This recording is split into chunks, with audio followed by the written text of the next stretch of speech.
안녕하십니까. 활기찬 오후의 동반자 김원장입니다. 오늘도 우리 선생님들 각자의 자리에서 건강 잘 챙기며 하루 보내고 계시는지요? 날씨가 추워지면 우리는 겉옷을 두껍게 챙겨 입습니다. 보일러를 켜고 전기장판 온도를 올리지요. 그런데 말입니다. 여러분의 몸속 보일러는 지금 몇 도로 맞춰져 있는지 확인해 보셨습니까? 오늘 첫 번째 편지는 충북 청주에서 75세 박정자 선생님께서 보내주셨습니다. 김 원장님, 저는 요즘 들어 몸이 예전 같지 않아요. 조금만 찬바람을 맞아도 감기가 들고 한 번 걸리면 기침이 한 달 동안 떨어지질 않습니다.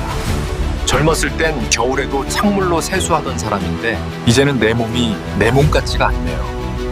병원에서는 노환이라고만 하는데 정말 방법이 없을까요? 박정자 선생님, 그리고 이 방송을 듣고 계신 전국의 수많은 선생님들, 박 선생님의 사연이 남일 같지 않으시지요? 병원에서는 노환이다, 나이 탓이다 하지만 사실 그 밑바닥에는 아주 중요한 원인이 숨어 있습니다. 바로 여러분의 체온입니다. 제가 수만 명의 환자분들을 만나며 발견한 놀라운 공통점이 하나 있습니다. 몸이 자주 아프고 염증이 잘 안 낫고 늘 기운이 없다고 말씀하시는 분들의 대부분은 체온이 36도 아래로 떨어져 있는 저체온 체질이라는 점입니다. 여기서 말하는 저체온은 응급실에 실려가는 위급 상황을 말하는 게 아닙니다. 평소 우리 몸의 기초 온도가 살짝 식어 있는 상태를 말하죠. 우리 몸은 36.5도라는 적정 온도를 유지할 때 가장 완벽하게 돌아갑니다. 자동차 엔진도 적당히 예열이 되어야 부드럽게 나가듯이 우리 몸의 면역 세포들도 따뜻한 환경에서만 제 실력을 발휘합니다. 여러분, 우리 몸속에는 매일 3,000개에서 5,000개의 돌연변이 세포, 즉 암세포의 씨앗들이 생겨납니다. 하지만 건강한 사람은 걱정할 필요가 없습니다. 우리 몸의 군대인 백혈구와 NK 세포들이 그들을 찾아내 즉시 제거하기 때문이죠. 그런데 이 군인들이 아주 까다로운 친구들입니다. 날씨가 춥고 몸이 차가워지면 이 친구들이 게을러집니다. 적이 들어와도 아유 추운데 나중에 잡지 뭐하고 꾸벅꾸벅 조는 꼴이 되는 겁니다.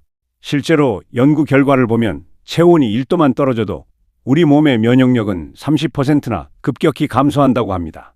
반대로 우리가 정성을 들여 체온을 1도만 올릴 수 있다면 우리 몸의 면역세포 활동량은 무려 5배 가까이 늘어납니다. 보약 한 채보다 비싼 영양제 한 알보다 여러분 몸의 온도를 1도 올리는 것이 훨씬 더 강력한 건강 비법이라는 뜻입니다. 요즘은 젊은 사람들도 저체온이 많습니다. 왜 그럴까요? 여름에는 에어컨 바람 아래 살고 겨울에는 차가운 음료를 마시는 습관 때문입니다. 특히 우리 시니어분들은 근육량이 줄어들면서 체온을 만드는 공장 자체가 작아집니다. 우리 몸에서 열을 가장 많이 만드는 곳이 바로 근육이거든요. 근육이 빠지면 열이 안 나고 열이 안 나면 몸이 차가워지고 몸이 차가워지면 다시 근육이 굳는 악순환에 빠지게 됩니다. 박정자 선생님, 이제 노안이라고 포기하지 마십시오. 선생님의 몸속 보일러를 다시 가동할 수 있는 방법은 분명히 있습니다. 오늘 제가 알려드리는 이야기들 하나하나 마음에 새기시면 올겨울은 작년보다 훨씬 가볍고 따뜻하게 보내실 수 있을 겁니다. 자, 그럼 이제 우리 몸의 온도를 실제로 어떻게 올릴 수 있는지 그 구체적인 실천법이 있는 2부로 넘어가 보겠습니다. 자, 이어서 정말 중요한 이야기를 시작하기 전에 잠시 우리 오후의 건강 라디오 시청자분들에게 부탁 말씀 하나 드려도 되겠습니까? 지금 보시는 이 영상 아래에 보시면 엄지손가락 모양의 좋아요 버튼이 있습니다. 그리고 빨간색 구독 버튼도 보이시죠? 이걸 눌러주시면 내 몸과 지갑을 지키는 진짜 건강 정보가 매주 배달됩니다. 그럼 바로 두 번째 이야기로 넘어가 보겠습니다. 오후의 건강 라디오 2부 시작합니다. 1부에서 체온의 중요성을 말씀드렸더니 많은 분이 질문을 주셨습니다. 원장님, 그럼 몸을 따뜻하게 하면 되는 건가요? 아니면 뜨거운 물에 매일 들어가야 하나요? 우리 몸은 단순히 겉을 데운다고 속까지 따뜻해지지 않습니다. 중요한 것은 순환입니다. 이번 사연은 전남 순천의 69세 이순재 선생님께서 보내주셨습니다. 원장님, 저는 밤마다 고역입니다. 자려고 누우면 발이 얼음장 같아서 잠이 안 옵니다. 양말을 2켤레씩 신고 자도 소용이 없어요. 발끝이 시리다 못해 저리기까지 한데 이것도 체온 문제인가요? 이순재 선생님, 정말 고생이 많으십니다. 발이 차서 잠을 못 이루는 밤만큼 고통스러운 것도 없죠. 이건 혈액이 몸 구석구석까지 따뜻한 온기를 전달하지 못하고 있다는 신호입니다. 우리 몸의 혈액은 따뜻한 열을 실어 나르는 운반차와 같습니다. 그런데 고속도로가 막히면 차가 못 가듯이 혈관이 좁아지고 굳어 있으면 발끝까지 열이 가지 못합니다. 이럴 때 제가 추천하는 첫 번째 방법은 바로 목 뒤를 공략하는 것입니다. 선생님들, 지금 손을 들어 목 뒤를 만져보세요. 목과 어깨가 만나는 그 지점이 딱딱하게 굳어 있지는 않으신가요? 이곳에는 우리 몸의 체온을 조절하는 자율신경의 핵심 통로가 지나갑니다. 여기가 차가우면 뇌는 비상사태를 선포하고 전신 혈관을 꽉 조여버립니다. 오늘부터 주무시기 전 혹은 아침에 일어나서 딱 20분만 목 뒤 온찜질을 해보세요.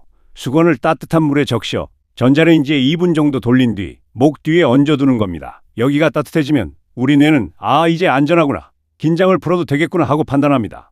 그러면 꽉 막혔던 혈관들이 부드럽게 열리면서 신기하게도 차가웠던 발끝까지 따뜻한 피가 돌기 시작합니다.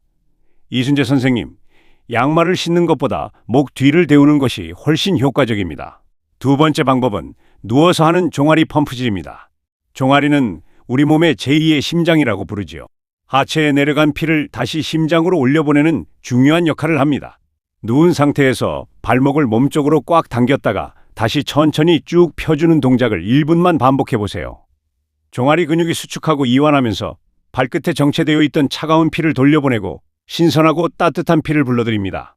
또 하나, 족욕에 대해 말씀드릴게요. 많은 분이 족욕이 좋다는 건 아시지만 제대로 하는 분은 드뭅니다. 족욕은 물 온도가 핵심입니다. 그냥 미지근한 물은 효과가 없습니다. 손을 넣었을 때 좀 뜨겁네 싶을 정도인 40도에서 42도 사이가 적당합니다. 발목 위 3배 혈자리까지 충분히 담그고 15분 정도 있어 보세요. 이마에 땀이 송골송골 맺힌다면 성공입니다. 그 땀이 바로 여러분의 내장 온도가 올라갔다는 증거입니다. 체온을 올리는 것은 단순히 온도를 높이는 것이 아니라 막힌 곳을 뚫어주는 과정입니다. 우리 시니어분들은 몸이 굳기 쉽기 때문에 이런 작은 습관들이 인생을 바꿉니다. 이제 3부에서는 우리가 매일 먹는 음식을 통해 몸속 깊은 곳에 불을 지피는 법을 알아보겠습니다. 오후의 건강 라디오 마지막 3부입니다. 지금까지 겉에서 온기를 넣어주는 법을 배웠다면 이제는 우리 몸 안에서 스스로 열을 만들어내게 하는 법을 알아야 합니다. 아무리 밖에서 보일러를 떼도 창문이 열려 있거나 땔감이 없으면 집은 금방 식어버리기 마련이죠. 마지막 사연은 서울 은평구의 68세 김미숙 선생님께서 보내주셨습니다. 원장님, 저는 건강을 생각해서 아침마다 차가운 녹즙을 한 잔씩 마십니다. 그리고 몸이 무거울까봐 고기는 거의 안 먹고 채소 위주로만 식사해요. 그런데 이상하게 몸은 점점 차가워지고 소화는 더 안 되네요. 제가 뭘 놓치고 있는 걸까요? 김미숙 선생님, 오늘 정말 중요한 이야기를 꺼내주셨습니다.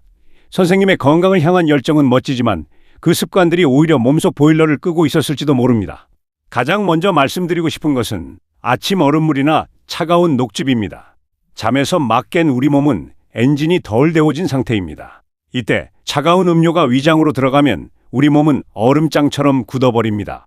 오늘부터는 무조건 따뜻한 물 한 컵으로 아침을 시작하세요. 따뜻한 물이 위장을 지나가며 내장을 따뜻하게 데워주면 그때부터 우리 몸의 모든 장기가 이제 일할 시간이구나 하고 기분 좋게 활동을 시작합니다. 이것을 내장 온도를 올린다고 합니다. 내장 온도가 1도 올라가면 기초 대사량이 오르고 살도 잘 안 찌는 체질이 됩니다. 그리고 김미숙 선생님, 고기를 안 드신다고 하셨지요? 이게 문제입니다. 우리 몸에서 열을 생산하는 가장 큰 원료는 단백질입니다. 탄수화물이나 지방보다 단백질은 소화되는 과정에서 훨씬 더 많은 열을 발생시킵니다. 닭가슴살, 달걀, 두부, 그리고 살코기 위주의 육류를 꼭 챙겨 드셔야 합니다. 땔감이 있어야 불을 지필 거 아닙니까? 시니어일수록 단백질 섭취는 생존의 문제입니다. 여기에 몸을 따뜻하게 하는 최고의 식재료, 뿌리 채소를 기억하세요. 생강, 마늘, 양파, 당근, 우엉 같은 친구들입니다. 이들은 땅속에 응축된 에너지를 담고 있어 성질이 매우 따뜻합니다. 생강은 진저롤이라는 성분이 있어 혈관을 확장하고 혈액순환을 강력하게 돕습니다. 따뜻한 물에 생강 한 쪽을 넣어 수시로 드셔보세요. 속이 확 풀리면서 온몸에 온기가 퍼지는 것을 느끼실 겁니다. 반대로 우리가 꼭 피해야 할 습관도 있습니다. 바로 얼어 죽어도 아이스 커피를 마시는 문화입니다.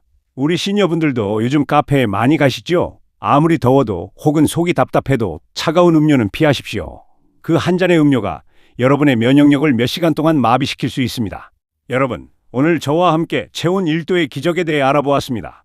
정리를 해볼까요? 첫째, 목 뒤와 하체 순환을 돕는 습관을 기르자. 둘째, 아침 따뜻한 물 한 잔과 단백질 섭취를 잊지 말자. 셋째, 생강과 같은 따뜻한 식재료로 몸속 불씨를 살리자.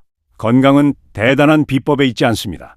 오늘 당장 따뜻한 물 한 잔을 마시는 그 작은 실천이 여러분의 10년 후, 20년 후를 결정합니다. 김 원장의 오후의 건강 라디오 오늘은 여기까지입니다. 오늘 밤은 모두 목 뒤에 따뜻한 수건 하나 얹고 온몸에 퍼지는 온기를 느끼며 편안한 밤 되시길 바랍니다.